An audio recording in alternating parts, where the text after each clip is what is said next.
Bismillahirrahmanirrahim. Assalamu alaikum warahmatullahi wabarakatuh. So as we are discussing in about verb, so in today's lecture we will discuss about auxiliary verbs. So auxiliary verbs are also known as helping verbs. They are used with a main verb to explain its meaning. There are various ways to classify auxiliary verbs. One such classification categorizes them as primary auxiliaries, those used to construct compound tenses. B. B is a type of auxiliary verb used to make the progressive tenses and passive voice, and have used to make the perfect tenses. So you have to keep this concept in mind, that B used to make the progressive tenses and the passive voice, and have used to make the perfect tenses. Modal auxiliaries: can and could, may and might, must, shall and will, should, would and others, ought, dare, need, used to. Do is another important auxiliary. Is it sometimes called a supporting auxiliary? The use of the contracted forms of auxiliary verbs is very common in spoken English, but full forms should be used in written English. So this is again very important. While writing, you please try to write full form, but you can use constructed forms while speaking. So primary auxiliary verbs. B can be used as a main verb as an auxiliary verb. It is an irregular verb with more changes in the simple present and simple past tenses than found in other verbs, resulting in 8 forms. The auxiliary verb be used to have 8 forms, like be, am, are, is, being, was, were, been. The negative of any form can usually be constructed by adding not immediately after it. Simple present tense forms and simple past tense negative forms are frequently contracted in spoken English. These contractions should not be used in formal writing. In formal writing, again this is very important. In formal writing, like you can say your academic writing, please don't use constructions. Okay, try to write full forms, because it will puzzle your evaluator. So it's recommended that in academic writing or formal writing, try to write full forms, not constructed forms. So present tense, first person singular, I am, negative, I'm not. Second person, you are, negative, you are not. Third person singular, he, she, it, or is not. First person plural, we are not. Second person plural, you are not. Third person plural, they are not. Participle, being, not applicable for negative. Past tense, first person singular, I was not. Second person singular, you were not. Third person singular, he, she, it, was not. First person plural, we were not. Second person plural, you were not. Third person plural, they were not. Participle, been, not applicable for negative.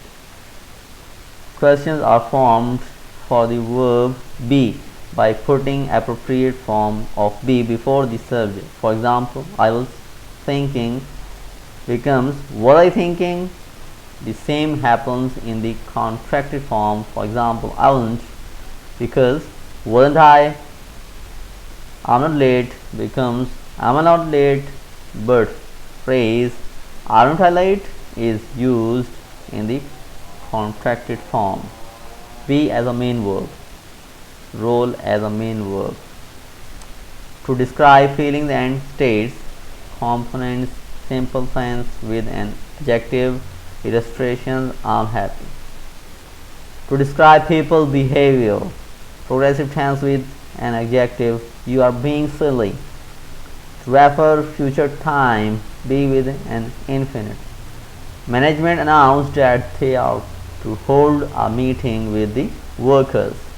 To describe time, distance, etc., simple tense with noun phrase. It's 400 kilometers to Lahore. Okay, so role as main verb to refer the existence of something. There with is or are and a noun. There is a dog in the house. There are cats in the house. So now be as an auxiliary verb. As an auxiliary verb, be is used to form the present and past progressive tenses of main verbs and the passive voice of a main verb. Each of these is explained later in section 3 of the chapter. Be as both a main verb and auxiliary verb. A sentence might contain form of be performing both functions. For example, you are being silly. So, primary auxiliary verbs have can be used as a main verb or as an auxiliary verb. Base form: have, third person singular has, present participle having, simple past tense had, past participle had. So here you can find the forms of had as well. The negative of any form can usually be constructed by adding not or another negative immediately after it. Forms are frequently contracted in spoken English, and the contraction can sometimes be one of two forms. Contraction should not be used in formal writing. Again they are repeating the same thing because it is very important. Present tense, third person singular. He, she, it has. He, she, it has not. Other persons: I have, we, they have. I, we, you, they have not. Past tense, all persons: I, you, he, she, it, we, they always had. I, you, he, she, it, we, they had not. So you have to keep in mind have as a main verb. Have can be used to describe possession. The verb on could be used to give the same meaning. To describe action or to express obligation, the verb must be used to give the same meanings. Role as main verb. To describe possession. Commentary: the verb is often used with the word got, especially in spoken English. I've a shower at home. I've got a shower at home. I've none. I've not got a shower at home. I've not shower. Incorrect. The negative can always be formed by using form of do and the word not to support the verb. I don't have a shower at home. Question can be constructed by placing the verb before the subject, but it is more common to construct questions using the word do. Have I a shower at home? Have I got a shower at home? Do I have a shower at home? To describe action. Comment: the word got is never used. I have a shower every day. The negative is always formed by using a form of do and the word not to support the verb. I do not have a shower every day. Questions are constructed using a form of the word do. Do you have a shower every day? To express obligation, comment: statement: I have to go to see my mother. Negative: I do not have to go to see my mother. Question: do I have to go and see my mother? Have as an auxiliary verb.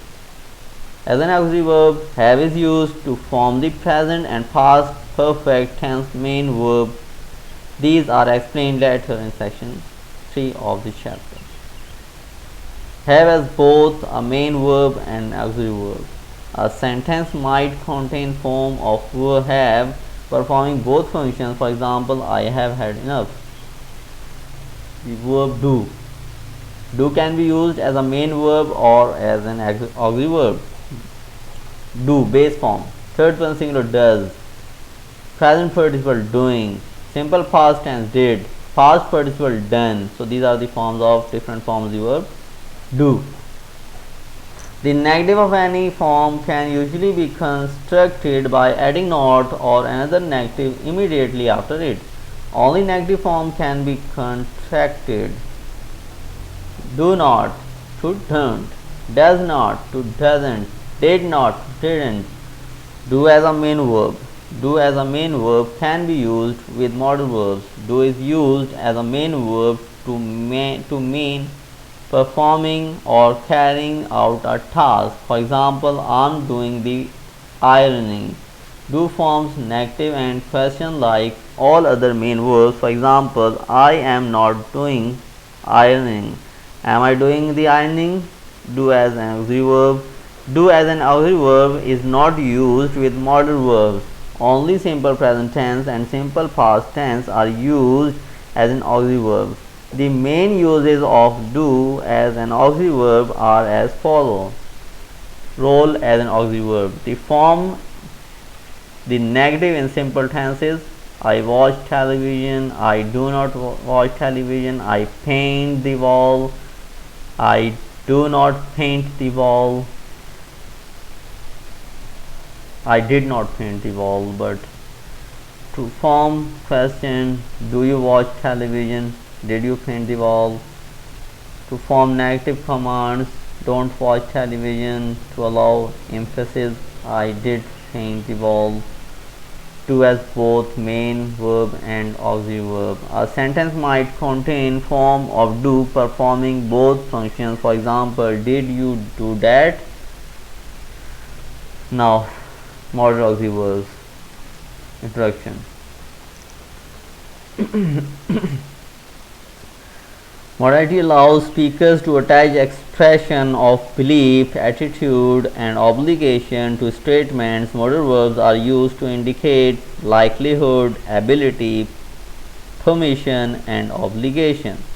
Modal verbs have no meaning by themselves. They enhance the meaning of other words. This is very important. Very important.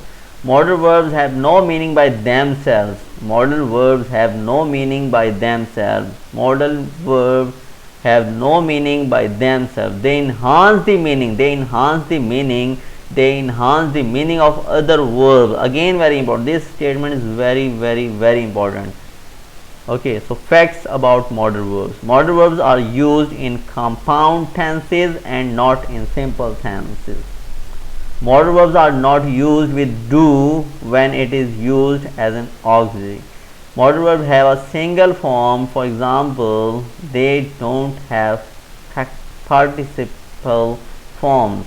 Modal verbs come before any other auxiliary verb or main verb in the verb phrase. If a sentence has no other auxiliary verb, the modal verb is followed by the base form of the verb. If a sentence contains one of the auxiliary verb have or be, the order is modal verb, then the other auxiliary, then the appropriate present or past participle from the form of the main verb. Negatives are found by adding not after the modal verb. Questions are found by putting the modal verb before the subject. Compound tenses are explained in more detail later in section 3 of the chapter. The following examples are given to illustrate the above information about words.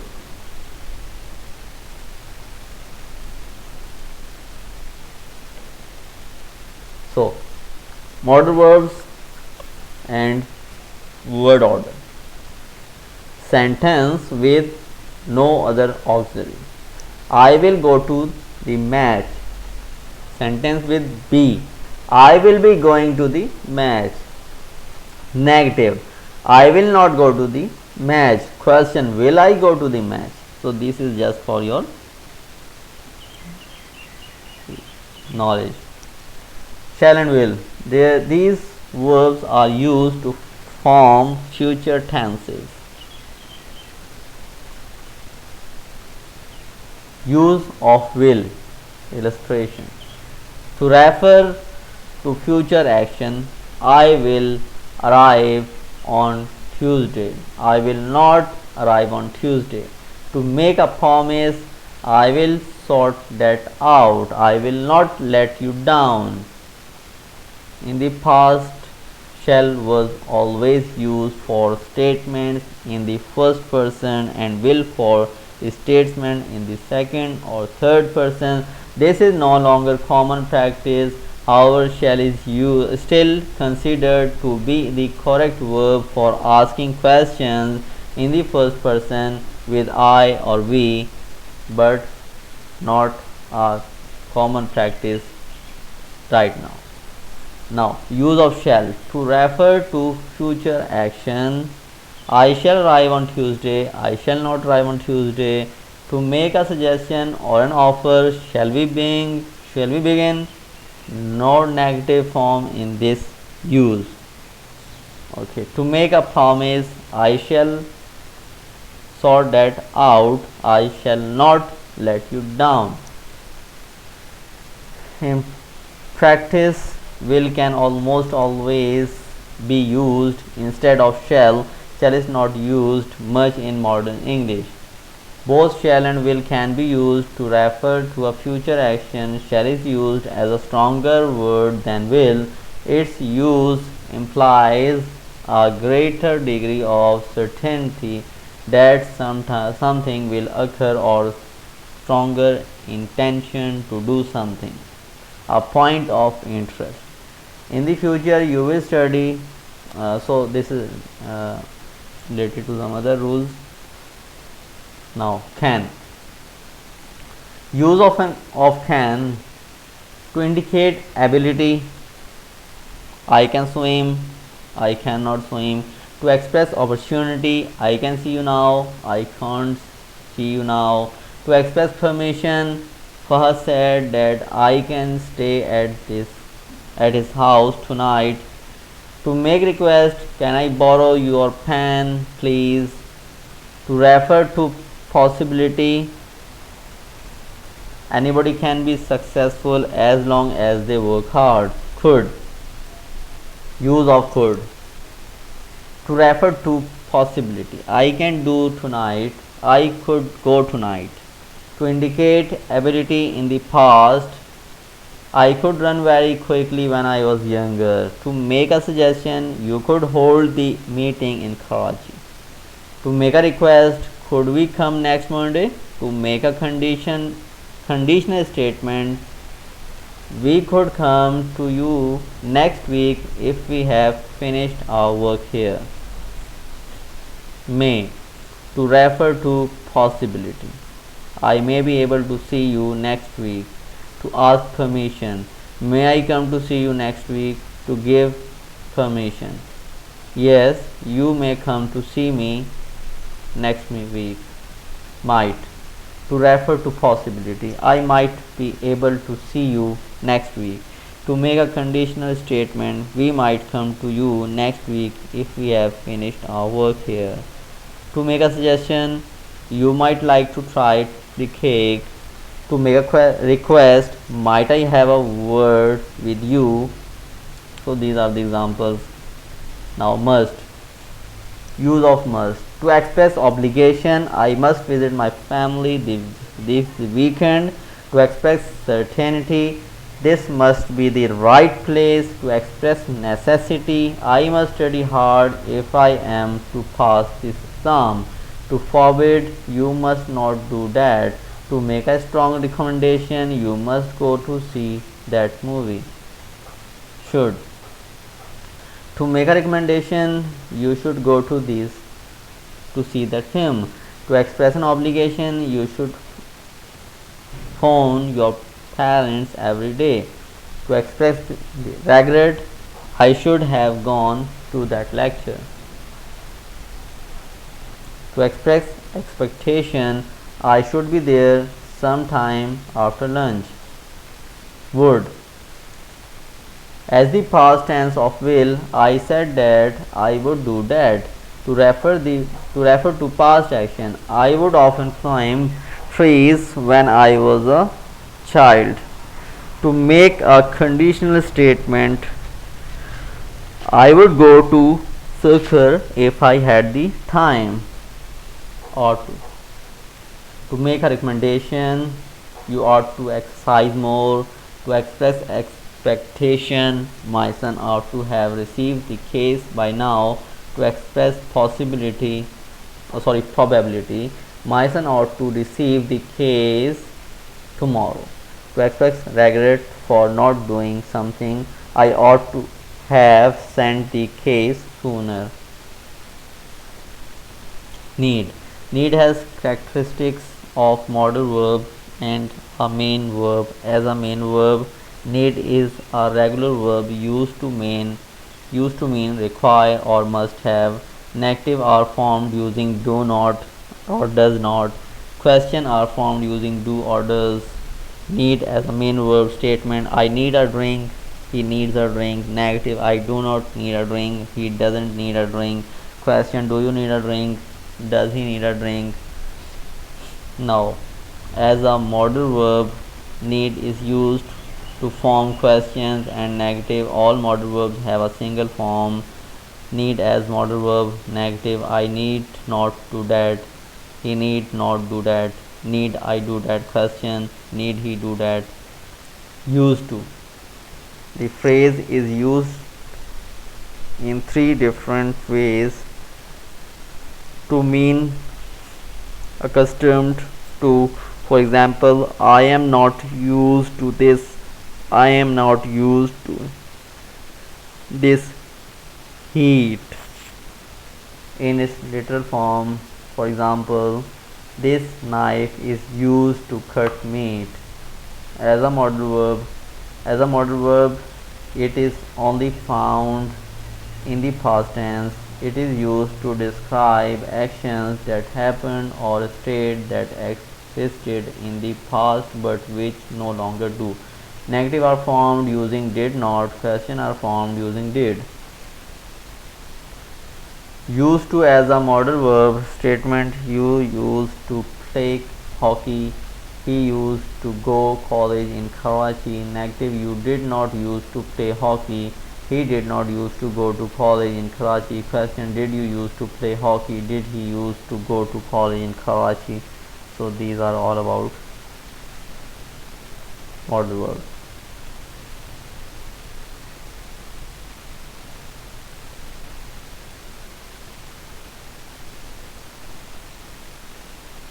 So for this lecture, I think it's enough. So that's all about for today's lecture. Thanks for your presence. Assalamu alaikum warahmatullahi wabarakatuh.